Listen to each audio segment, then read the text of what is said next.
Dr. King talked about this concept. He described this concept called the beloved community. And within the beloved community, he imagined a community in which all people, regardless of race, creed, color, ethnicity, will come together as one. And as part of this beloved community, he saw that within a larger paradigm or framework called the world house. And how do you get to that world house? Dr. King said it was not going to be by the people who were out front the most. It was going to happen by the work of foot soldiers, such as people who work in the community workers, and teachers. So I see the work that I'm doing here at UVA with the Teachers in the Movement project, which I hope will be the Teachers in the Movement Institute soon, as contributing to this larger global vision of the role that teachers can play in bringing about the beloved community and the world house.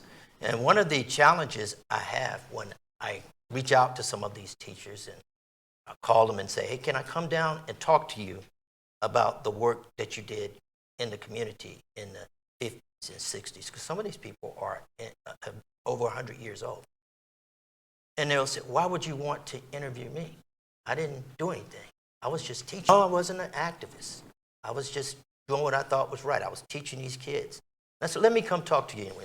Students and I would like to come down. And we would go down and talk to them, and they would tell these fascinating stories. And on occasion, they would tell us stories like, yeah, I remember meeting Dr. King one time in Danville, Virginia. That was a story I heard. Or I met Dr. King and shook his hand in Atlanta, Georgia. And I even had one person that I interviewed said, he told me, he said, yeah, I remember one time I took this class with King, and I think it was 1961 at Morehouse. I said, what? He said, yes. And I said, wow, that's incredible. He said, you want to see the syllabus for the course? And he pulled the syllabus out and showed it to me. And he reminded me something that Dr. King said about the importance of education itself. Dr. King was so impressed with his own teachers and educators like Benjamin E. Mays that he himself thought and fantasized about becoming a teacher one day. He often, not often, but occasionally talked to his wife, Coretta, about this idea that one day, when this is all over, you know, maybe I'll teach at one of these universities and colleges and I'll be a teacher.